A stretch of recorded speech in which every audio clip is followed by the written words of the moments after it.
Ever since the world was born, heavenly Tao has existed. It was in charge of heaven and earth. Under the heavenly Tao, the world has gone through 2 cycles. In the first cycle, people cultivated painstakingly and tried to reach the realm behind the Tao. But people were greedy. They stole the spiritual roots of heaven and earth and tried to claim themselves as the Tao itself. By their greed, the heavenly Tao was disappointed in all the living beings, and eventually the Tao destroyed everything. In the second cycle, the 3 worlds of heaven, human, and earth were created and no longer connected as one. In heaven, the west was controlled by the gods, and the east was controlled by the immortals. The earth realm was turned into a wasteland, and the human realm was somewhere in between the powerful and the weak, where those who fell into the cycle of reincarnation resided. However, the powerhouses of the first great cycle were not completely wiped out. Some of them reincarnated as humans, and some of them died and came back to life, lurking until this day.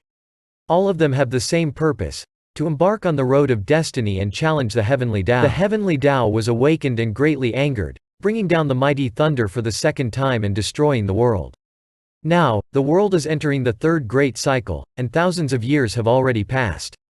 The previous heavenly Tao left the world behind and ran away. Our MC Tao Tien has now become the new heavenly Tao. Like everyone else's dream, our MC also has a system that will guide and assist him in his works of heavenly Tao. We hear that our MC was not originally from this world, and he has crossed over for the first time and was given the highest status from the beginning. He was chosen by the heavenly Tao system and holds unlimited power in this world. Suddenly, we see some people coming from other destinations. Our MC is talking to the system and says that force cannot solve everything. He states that he is not like the previous Tao and he will never make such low-level mistakes.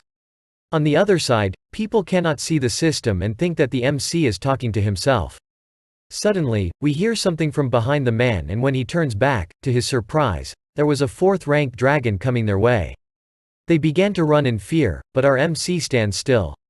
Now we see that there are many ranks in the other world, such as 1st rank, 2nd rank, 3rd rank, 4th rank, 5th rank, 6th rank, demigod, true god, god king realm, god emperor realm, heavenly rank, reverse heavenly rank, and reverse heavenly king realm. But compared to the MC, it was really quite weak. With a flick of his hand, mountains got destroyed and the dragon was scared to death. The system then asks if he didn't say that he won't use force. As long as negotiations are possible, the current world will not end like the previous one, but he can't promise that itself. Our first stop is Liberty City, where at the city gate we see some human traffickers bringing slaves. One of them asks the MC if he is interested in one, but when our MC sees them, he thinks they are dead inside. Then, the MC sees a beautiful fairy, but he turns around and walks away, so the man thinks our MC is a peasant with no money. The system then asks the MC why he didn't release the slaves, as it is not like his character. The MC then thinks that if he released them, they would be taken as slaves again sometime later. He then shows the slave market, where at least a few hundred slaves are stored, and such stores are all over the world. The MC then enters the slave market and is greeted by an employee, who asks if the MC wants to buy something. Inside the mirror-like showcase, there are some slaves standing, and the MC asks one of them if they desire freedom, but the girl nods negatively. The MC then goes to a VIP room to wait to bring more slaves in. When the man goes outside, the MC opens the system rules protocol. To abolish slavery as his first job in hand, the MC set a rule that any human or humanoid creature traffickers attempting to traffic someone would be met with a dark figure of immense strength. This figure would give a warning before engaging the traffickers, and if the warning was ignored, it would attack until the traffickers either died or stopped their trafficking and intentions. If the slave was voluntary, the figure would ignore it. A system pop-up would appear, asking if the ruler wanted the rule to be implemented. When the employee was bringing the slaves to the MC for choosing, a dark fog suddenly appeared behind the man, scaring all of the people present. A man suddenly flew out of a wall and was beaten. Then the captain of the guard and a dark figure then engaged in a duel, which the dark figure won overwhelmingly. The dark figure freed the slaves and our MC acts like he understands, and says they probably don't want to kill the people, but want to free the slaves. On the other side we see the slave merchant shouting to catch the slaves that are running away, and suddenly the dark figure appears back of him and punches him in the face, and he still funnily shouts that his money is flying away. And suddenly we see our MC saying that it was quick, and a cute looking girl kneeling says, "I found you, my lord." Both of them goes to a tea house and she says that her name is Qing Tian and she is master's servant and wants to travel across the continent. But our MC ignores her and refuse to take her, but she cries about why, and MC tells that her temper is very hot. And when she gets annoyed by someone she destroys the whole country, which is really troublesome. But she want to be with him. And suddenly hugs him, and our MC understand her and knows her intention is his body. And says if he lets her by his side sooner or later she will assault him in his room in the middle of night. After some time we got to know that she is one of the 5 heavenly incarnation of the former Tao, which are 2 male and 3 female, and all of them are loyal to MC. Then MC asks Qing Tian that what does she think about those who try to go against the heaven, and her reply is those who goes against the heaven are insolent and greedy people. During both first and second cycle they were so greedy to the point of killing each other. Yes, they were so greedy to the point stealing the spiritual roots of their world. And this action is no different from killing the chicken to get the eggs. Gods died and demons are perished, all the ages were rushed, and only the heaven is everlasting, and you my master is the eternal ruler of the 3 worlds. After some talk they head out, and Qing Tian asked why the MC used the black shadows to abolish slavery, when he could have given unlimited wealth and eliminated oppression and social hierarchy. The MC scolded her for being stupid, and explained that if he used her techniques, it would cause everyone to reject humanity and return to monkeys. The MC explained that the heavenly Tao is meant to maintain order and correct the distorted state of affairs, not disrupt the flow of society. The duty of the heavenly Tao is to open up a path for everyone and guide them, and in a world of light, darkness is bound to follow. MC meets Ah Yi, an adventurer, who is being robbed. MC warns her and she thanks him. He hides Qing Tian so she doesn't mess up things. MC then asks Ah Yi to take on a task for him, which is to go to the western continent. He wants to find a few people to talk to because if he wants to know more about this world it would be better to ask the adventurers.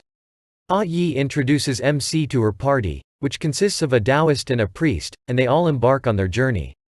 On the way MC asks if the priestess is a nun of the Church of Light and she agrees. In the second great cycle the God of Light was only at the peak of the heavenly rank and didn't even have a chance to fight the heavenly Tao when he was thinking that his eyes were on her holy cross, but the priestess think that he is eyeing on her body and they both suddenly felt embarrassing.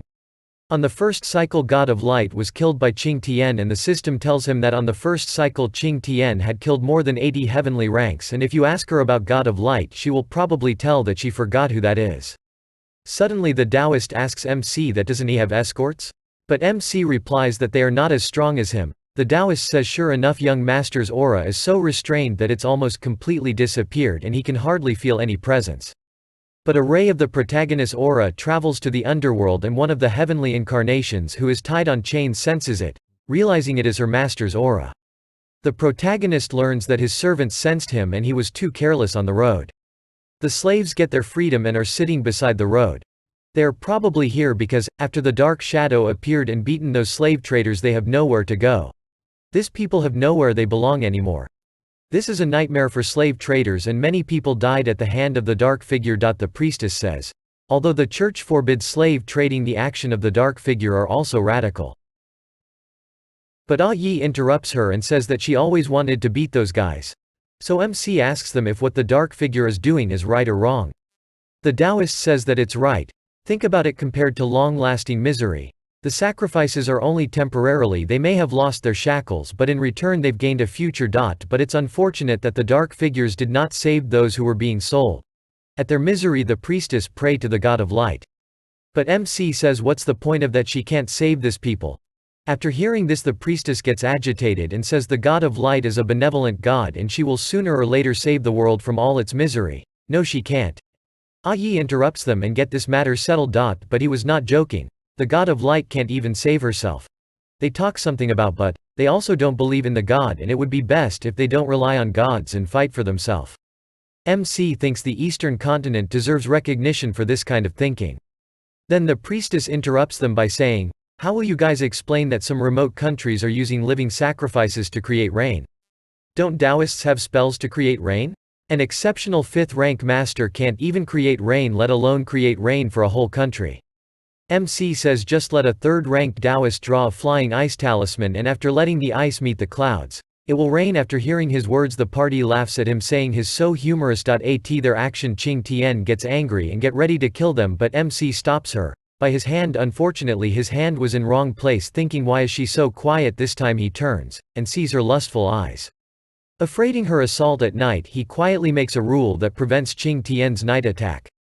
At night they set up a camp. At night it's dangerous to travel, so the three will keep watching the vicinity by turn so the MC can rest assured. But MC was busy seeing the third-rank beast that are in the jungle, but suddenly Qing Tian comes and says that there are a horde of undead in the southwest that may pass by. What should she do?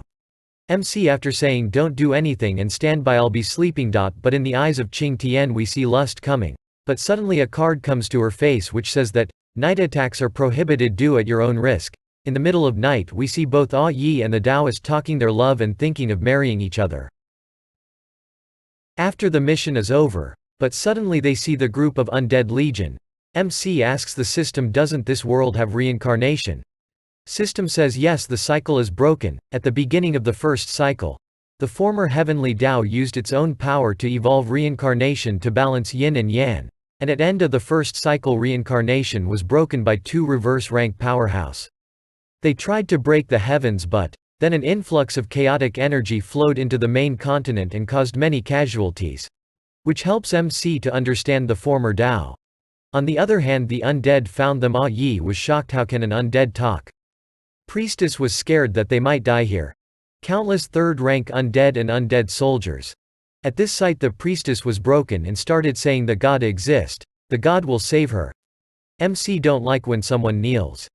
MC asks the undead that he have intelligence, so does he still want to fight him? And MC reveals his little power in front of them. From the pressure the undead soldiers started to tremble, but the soldiers don't have intelligence, so they started roaring and coming forward. But the undead knight destroys them and says this powerful man cannot be attacked. But the trio is weaker than him, so attack them. At this sight MC gets angry and kick the ground. At the strength the mountains and earth begin to split. System asks, didn't you said not to use force? Force cannot solve problems, but it can solve enemies. MC turns and says stop hiding and come out, you are the leader, right? Suddenly a woman comes out trembling from the bones that piled up there. She is a necromancer and she apologies for disturbing you and asks for forgiveness. Not bad, you are quite polite, not like someone I know. This is a no-man's land, anyone can come and go as they please. Just go and pay attention, in the future everyone is not as reasonable as me. Then she gave way for MC to walk out. The Taoist and Ah Yi both feels like it's a dream to see a third-rank undead and third-rank necromancer kneeling in front of them. But then the nun shouted, you can't leave them like this. They're undead, and if you let them go, more people will be killed by their hands. You're stronger, you should eliminate them right here. Eliminate this evil and uphold justice in the world. You'll become a hero and a savior. She tried to get too close to MC, but our boy as Sigma Boy shook her off and asked, if I'm stronger than them, do I have to eliminate them? Are you really a worshipper of the God of Light? In the eyes of the God of Light they are just merely undead and nocturnal creatures who hated sunlight. Although they are taking a different path, they're definitely not evil. All things in this world should be equal regardless of their beliefs or race. Don't you feel twisted by the act of destroying other people who think and believe differently from you? Just because you are strong. From this conversation Ah Yi asks MC if he knows the primordial God of Light, and he denies. The primordial God of Light doesn't even have the qualification to climb the ancient road to heaven, how could I know her? They thank him for saving them and tries to return the money they took as commission, but the MC doesn't accept it and write a new rule. Then he tried to get farewell, but on the way he says, gods are real, but in the eyes of mine they are just slightly stronger than normal. If you strive to reach that level and go beyond it, you will be gods in the eyes of the world, and he disappear. Young Master Tian Dao, is he a god? Perhaps. Is he above the God of Light? Well, come on guys, he is way above that. On certain distance Qing Tian asks, why should we save these insolent mortals? MC says to straighten out the chaos and revive the heavenly path. Mortals are the most important contributors. Although the changes are small, the accumulation of those small changes will eventually become a long river. This is putting people first, do you understand? Understood. Then where should we go next? To hell. This is the end guys, more parts will come soon and the name is in the description, see ya.